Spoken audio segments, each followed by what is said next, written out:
Through the laughter and the sunshine, we will run free. Every step we take is a dance, you and me. With the world around us painted bright and bold, in this joyful journey, let the magic unfold. Joyful days ahead, let's embrace the fun. With every smile, we'll light up the sun. 안녕하세요. 오늘은 세이코의 알피니스트 시리즈를 중심으로 최근 시계업계 전반에서 무분별하게 도입되고 있는 디스플레이 케이스백에 대해서 이야기해 보겠습니다.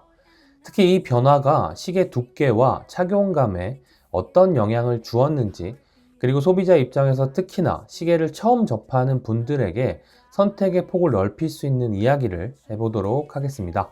먼저 디스플레이 케이스백, 흔히 시스루백이라고 부르는 이 방식은 케이스 뒷면을 사파이어 글라스나 미네랄 글라스로 만들어서 무브먼트가 움직이는 모습을 직접 볼 수 있게 하는 구조입니다.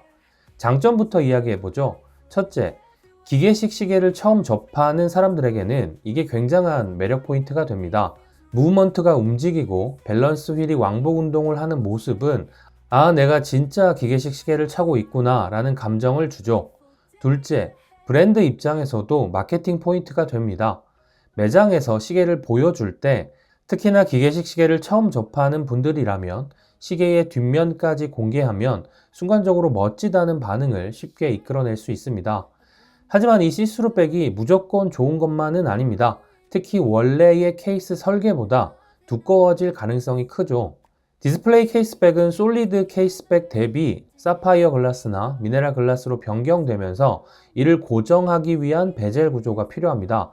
또한 충격이나 방수 성능을 유지하려면 케이스백 두께 자체도 솔리드 백보다 두꺼워질 수밖에 없습니다.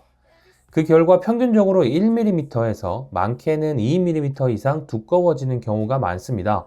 이게 무슨 의미냐면 정면으로 보았을 때 너무도 예쁜 시계이자 뒷면은 기계식의 움직임을 보여주니 구매에 혹할 수 있겠지만 옆면을 보게 되면 과도하게 케이스백이 튀어나와 있고 이는 착용했을 때 시계가 손목 위에서 무게중심이 위로 올라가게 되고 이는 불안한 착용감을 주기 때문에 시계가 손목에서 쉽게 돌아가거나 또는 손목에 통증을 유발할 수 있기도 합니다. 세이코 알피니스트 구형 모델 사브 017, 일명 그린 알피니스트는 2006년경부터 판매되어 2018년쯤 단종된 모델입니다. 이 시계의 재원을 한번 살펴보면 케이스 직경 39.5mm, 러그 투 러그 46mm, 러그 너비 20mm, 그리고 두께는 약 12mm를 가지고 있습니다. 내부에서 회전되는 방위 베젤에 필요한 공간이 있고 두께가 상대적으로 두꺼운 편인 4알 무브먼트를 사용하기 때문에 별다른 컴플리케이션이 없는 3엔즈 시계지만 12mm로 상대적으로 얇다고 볼 수는 없죠. 하지만 케이스백은 완전한 솔리드백 구조로 손목에서 안착될 수 있게 평평하며 이 시계가 구조상으로 할 수 있는 거의 최대치의 두께로 만들어졌다는 것을 알 수 있습니다. 반면 현행 SPB121은 2020년 출시되었습니다. 직경과 재원은 거의 모두 동일하지만 두께가 13.2mm로 늘어났습니다. 그것도 1.2mm 이상의 두께가 거의 모두 솔리드백에서 디스플레이백으로 변경되면서 케이스백만 두꺼워진 상태입니다.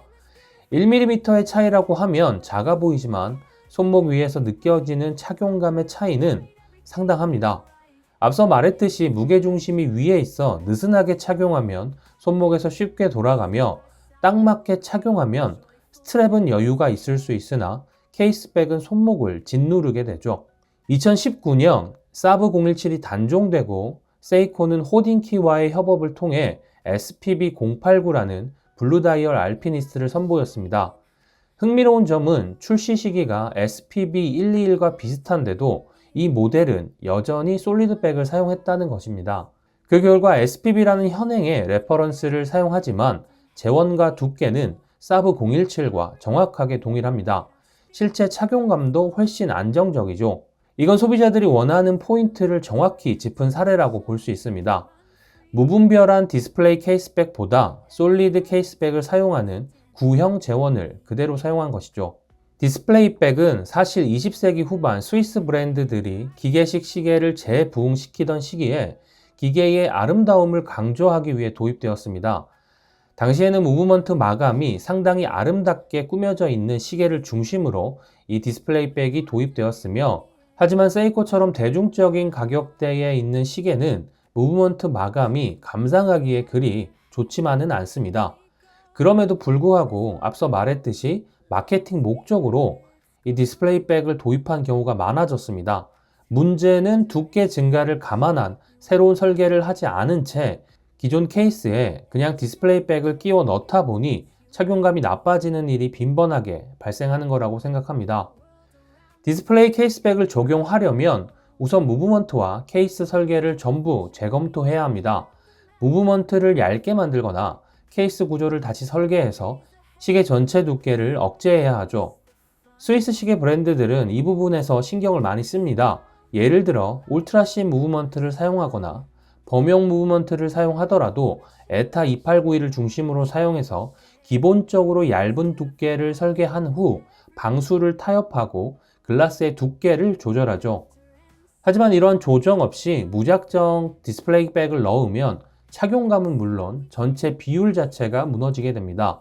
저도 기계식의 움직임을 보여주는 디스플레이 케이스백이 좋지만 두께와 착용감을 앞지를 정도로 우선적인 선택사항은 아닙니다. 정리를 하자면 디스플레이 케이스백은 분명 매력적인 요소입니다. 하지만 그 매력을 위해 두께와 착용감을 희생해서는 안 된다고 생각을 합니다. 물론 이런 착용감과 두께는 크게 개의치 않고 디스플레이 케이스백을 무조건 선호하시는 분들도 계십니다만, 현행 세이코의 무분별한 디스플레이백 도입은 생각해볼 여지가 분명히 있다고 생각을 합니다.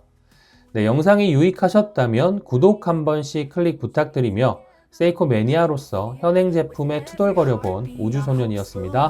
감사합니다. Joyful days ahead, let's embrace the fun. With every smile, we'll light up the sun. Every moment cherished, every dream we'll share. In this beautiful life, love is everywhere. So take my hand, let's make memories bright. With laughter as our guide, everything feels right. In this endless journey, forever we'll tread. Side by side we'll greet the joyful days ahead.